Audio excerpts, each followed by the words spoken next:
एक तो आपको बड़ी खबर दे दूं, तमाम टीवी चैनल्स पर चला और चला भी है ये दुरुस्त कि पीटीआई के तमाम लोग बल्लेबाज का इंतहाबी निशान जमा कराएंगे। पीटीआई अपनी हिकमत अमली तय कर चुकी है, चाहे कुछ भी हो जाए किसी भी निशान को ये दे दे, निशान जो मर्जी हो। मुझे तो हंसी आई कि आज नूरीन फिर आ गई, वही नूरीन जो चौधरी सरवर के साथ काफ लीग में चली गई। आज उसने सुप्रीम कोर्ट के अंदर इतना बड़ा झूठ बोला, इतना बड़ा झूठ बोला कि मैं आपको 2 फुटेज दिखा रहा हूं, ये 2 फुटेज देख ले।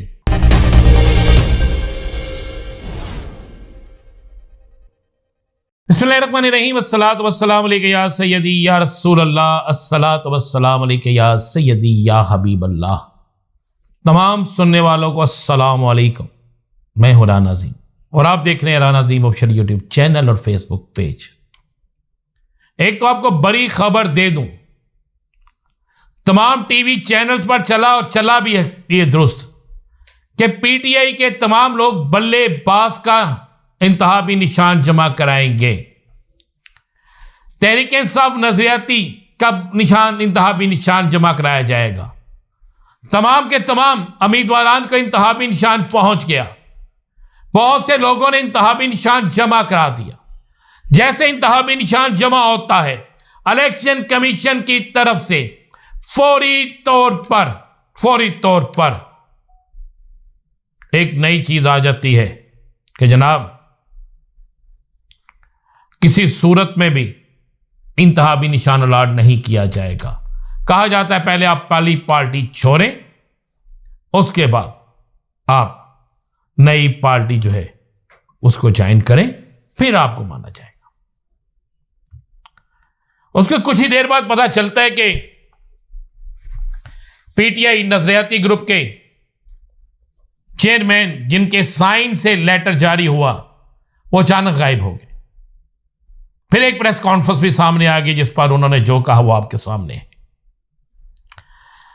जैसे ये हालात पैदा होते हैं, फौरी तौर पर तमाम पीटीआई के लोगों को यह हिदायत कर दी जाती है कि आप फौरी तौर पर बल्ले का निशान जो पीटीआई का है उसके कागजात जमा करवाएं।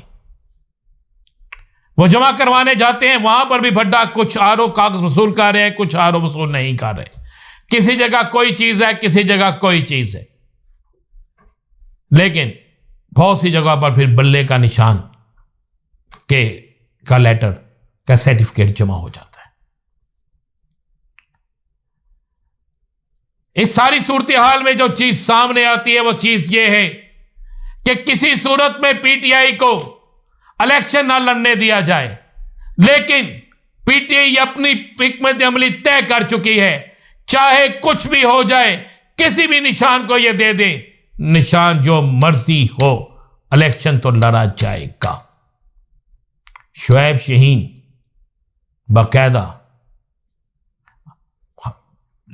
इलेक्शन कमीशन में एप्लीकेशन दे देते हैं कि हमारे टिकट्स जमा कराने में मुश्किलात हैं, टिकट्स को मंजूर किया जाए, सारा कुछ हो जाता है।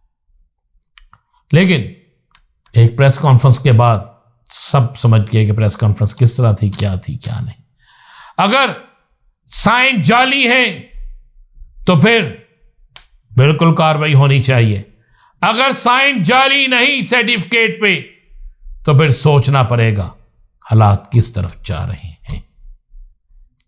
एक तो पीटीआई ने बल्लेबाज नहीं बल्ले का निशान इसके लिए सर्टिफिकेट जमा करा दिए हैं। दूसरा, अगर फिर भी इलेक्शन कमीशन कोई ऐसी चीज करता है, क्योंकि जिस वक्त ये फॉर्म जमा कराए गए हैं उस वक्त तक पेशावर हाई कोर्ट का फैसला मौजूद है और पेशावर हाई कोर्ट के फैसले के मुताबिक इन्हें बल्ले का निशान मिलता है। बाकी फैसले बाद में क्या आते हैं क्या नहीं आते से बाद में देखते हैं। सुप्रीम कोर्ट की सारी हेयरिंग आपने देख ली, एक एक डॉक्यूमेंट्स आज अली जफर ने और जनाब हमारे दीगर वकला ने वहां पे जमा करवा दिए, यानी पीटीआई के दीगर वकला ने जमा करा दिए।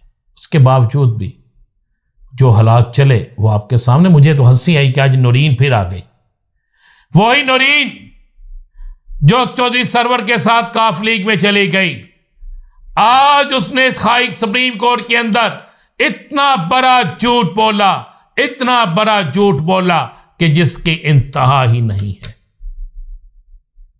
अब चलते हैं, जरा अगली बात कर लेते हैं, थोड़ा सा इससे भी आगे चला जाती है। पीटीआई, एक तो आपको मैं क्लियर कर दूं कि बल्लेबाज नहीं, बल्ले के निशान पे इलेक्शन लड़ेगी। दूसरा आपको क्लियर कर दूं, पीटीआई के चेयरमैन और पीटीआई के सरबराह की तरफ से वाज़ेह हदायत है कि हर सूरत में इलेक्शन लड़ना है, किसी सूरत में भी इलेक्शन से बाहर नहीं जाना, किसी सूरत में भी इलेक्शन से आउट नहीं होना, किसी सूरत में भी इलेक्शन को नहीं छोड़ना। जो मर्जी हो जाए, इलेक्शन लड़ना है और पीटीआई हर सूरत में इलेक्शन लड़ेगी और पीटीआई हर सूरत में इलेक्शन जीतेगी। अब पीटीआई की प्लानिंग क्या है, ये वक्त के साथ साथ सामने आएगी, लेकिन ये फैसला हो चुका है। फिर कह रहा हूं, सर्टिफिकेट बल्ले का जमा, और दूसरा फैसला हो चुका है, फिर भी इलेक्शन कमीशन की तरफ से कोई ऐसी चीज आती है तो फिर इलेक्शन आजाद लड़ना पड़े, किस तरीके से भी लड़ना पड़े, किसी नए निशान पे लड़ना पड़े, इलेक्शन लड़ना है, अपना मैदान खाली नहीं छोड़ना। इलेक्शन से पहले ही मुझे यह कहना पड़ेगा कि इलेक्शन से पहले ही इलेक्शन इतना मुतनाज़ हो चुका है। मैं आपको 2 फुटेज दिखा रहा हूं, ये 2 फुटेज देख लें। एक रहा जब शहादत के हवाले से कागज छीन के, यानी वो लेटर, वो सर्टिफिकेट जो जमा कराने जा रहे हैं, किस तरह छीन के बंदा भाग रहा, वो देख लें। हेलो हेलो, ए रोक, इसको रोके रोके, इसको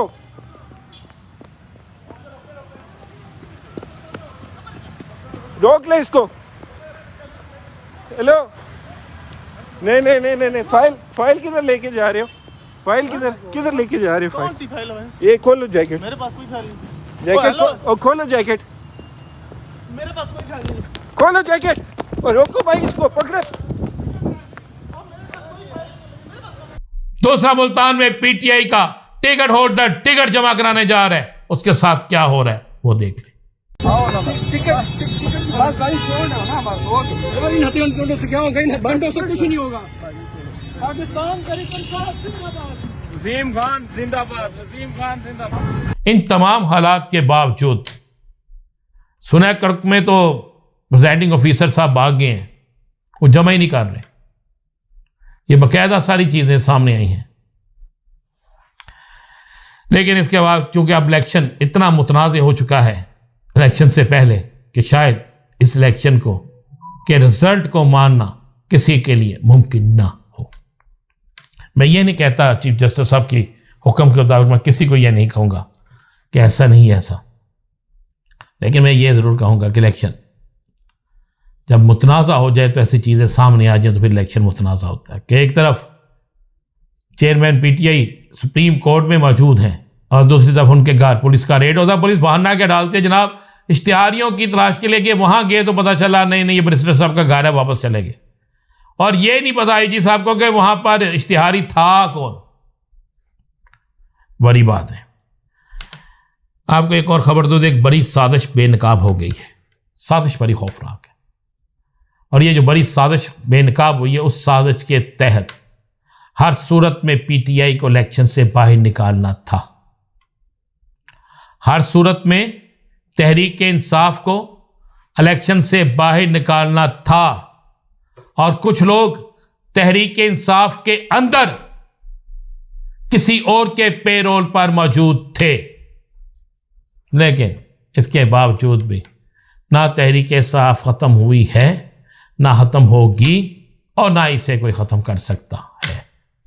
मज़ीद अगले व्लॉग में अहम तरीन इंकशाफात करेंगे। इजाज़त दीजिए, अल्लाह हाफ़िज़।